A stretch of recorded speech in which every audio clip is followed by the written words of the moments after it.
नमस्कार दोस्तों, आप सभी का हमारे YouTube चैनल PS नॉलेज पर स्वागत है। दोस्तों, आज हम संख्या पद्धति में संख्याओं का परिचय देख रहे हैं। हमें कमेंट में कुछ सुझाव दिया था, कुछ बताया था। कुछ लोगों को पिछला वीडियो हमारा समझ में नहीं आया था, वो लोग निश्चिंत रहें। अभी उनको हम बेसिक क्लास बता रहे थे, आगे हम उसका और विस्तृत चर्चा करेंगे। दोस्तों, शुरू करते हैं संख्याओं का परिचय। संख्याओं के परिचय में हम पहले देते हैं दोस्तों अंक।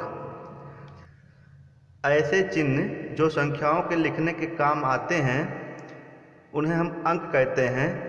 अंक कुल 10 होते हैं, जो 1 से लेकर 9 तक। दोस्तों, दैनिक जीवन में, हमारे दैनिक जीवन में जो है संख्या पद्धति का प्रयोग होता है, उसे लिखने के लिए हम 0 से लेकर 9 का प्रयोग करते हैं। इसलिए अंक जो दोस्तों है, इसे हम संख्या पद्धति को जो है दाशमिक संख्या प्रणाली भी कहते हैं और इसे हिंदू अरेबिक प्रणाली भी कहते हैं। दोस्तों, संख्या क्या होता है? संख्या होता है एक या एक से अधिक अंकों से बनी संख्या को संख्या कहते हैं। जैसे 5, 9, 132, 4499 आदि। दोस्तों, अंक और संख्या में अंतर क्या होता है, इसमें देखेंगे। अंक अकेला होता है और जो संख्या होता है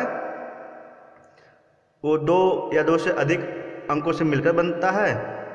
तो यहाँ पर ध्यान दीजिएगा, अंक अकेला होता है। जैसे 1, 2, 3 डॉट डॉट 9 तक जो है वो सब अकेले तो हैं, और 5 हुआ वो भी जो है संख्या है, 9 हुआ वो भी संख्या है, 132 भी संख्या है। एक हम लोग नोट देखेंगे दोस्तों, सभी अंक संख्या होते हैं लेकिन सभी संख्या अंक नहीं होते हैं। ऊपर के परिभाषा से आपने देखा होगा कि जैसे जो है यहाँ देखिए 5 है, ये संख्या है, और यहाँ भी जो है 5 होगा क्योंकि 0, 1, 2, तो 5 क्या है? संख्या है। तो सभी अंक जो है संख्या होते हैं लेकिन सभी संख्या अंक नहीं होते हैं। अब दोस्तों, इसका उपयोग कहाँ होता है? अंकों का उपयोग कहाँ होता है?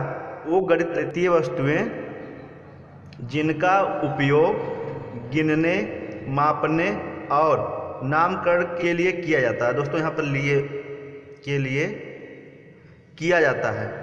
गणित में जैसे कुछ लिखना हुआ, जैसे माप तौल में ही लिखना हुआ 100 केजी या 50 केजी या 50, तो इसमें इसका प्रयोग होता है। दोस्तों, संख्या का प्रकार में दोस्तों ये हमारी तरफ से हमने विभाजित किया है, हमने बांटा है कि संख्याओं को हम किस प्रकार देखेंगे। तो यहाँ पर क्या होगा दोस्तों, लगभग 12 प्रकार की संख्याएं हम देखेंगे।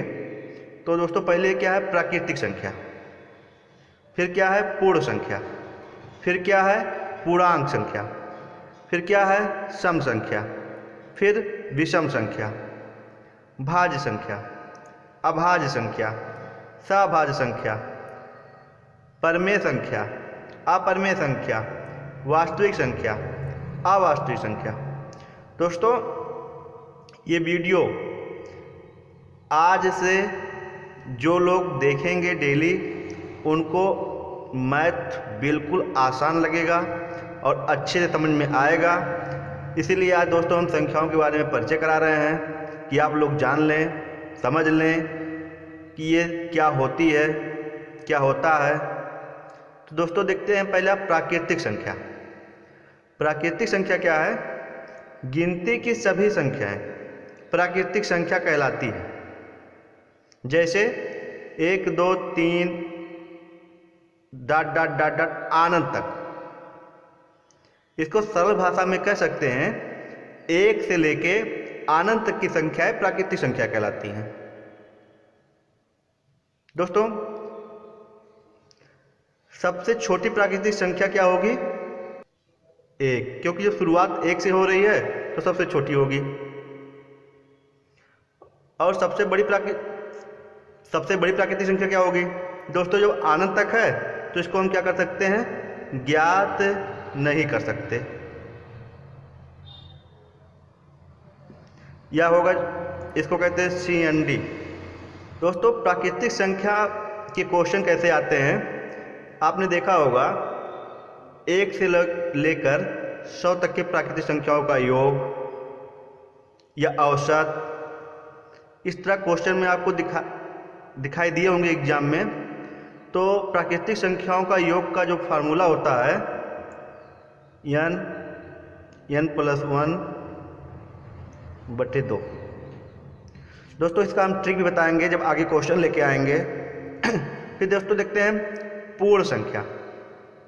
पूर्ण संख्या क्या है? Whole number. प्राकृतिक संख्या क्या था? Natural number. इसमें क्या होता है दोस्तों, देखिए यहाँ पर जैसे है 0, 1, 2 डॉट डॉट डॉट अनंत तक। अर्थात क्या हुआ, प्राकृतिक संख्या में 0 को शामिल करने पर पूर्ण संख्या बनती है। प्राकृतिक संख्या होती है 1 से अनंत तक, और पूर्ण संख्या होता है उसमें 0 को शामिल कर लेते हैं तो वो पूर्ण संख्या बनती है। तो यहाँ पर दोस्तों सबसे छोटी पूर्ण संख्या क्या हो जाएगी? 0। और सबसे बड़ी ज्ञात नहीं कर सकते, या CND। तो एक चीज और ध्यान देने लायक है, सभी प्राकृतिक संख्या पूर्ण संख्या होती है, लेकिन सभी पूर्ण संख्या प्राकृतिक संख्या नहीं होती है। अगले वीडियो में हम दोस्तों देखेंगे सम संख्या, विषम संख्या, भाज्य संख्या, अभाज्य संख्या, और इससे संबंधित 2 एग्जाम में क्वेश्चन आए हैं। दोस्तों एक शब्द बताते हैं हम, कर्मागत। कर्मागत के बारे में कहीं आप देखते होंगे, कर्मागत लिखा रहता है कि 2 लगातार कर्मागत संख्या है। तो कर्मागत मतलब होता है दोस्तों लगातार, जैसे 1, 2, 3 ये कर्मागत संख्याएं हैं, लगातार आने वाली हैं। लगातार एग्जाम में पूछता है 3 कर्मागत सम संख्या, तो जो लगातार आने वाली सब संख्या होंगी वो कर्मागत। कर्मागत का मतलब दोस्तों होता है लगातार। प्राकृतिक का मतलब होता है कि 1, 2, 3 अनंत तक। दोस्तों वीडियो हम समाप्त करते हैं, मिलते हैं अगले वीडियो में, और हमारा टॉपिक होगा पूर्णांक संख्या और सम संख्या के बारे में हम चर्चा करेंगे, और उस पर जो क्वेश्चन है एग्जाम में आए हैं उसको देखेंगे। वीडियो समझ में आओ दोस्तों तो लाइक करें, हमारे चैनल पर नए हो तो सब्सक्राइब करें, और कोई सुझाव हो या ना समझ में आया हो तो कमेंट करें। धन्यवाद दोस्तों।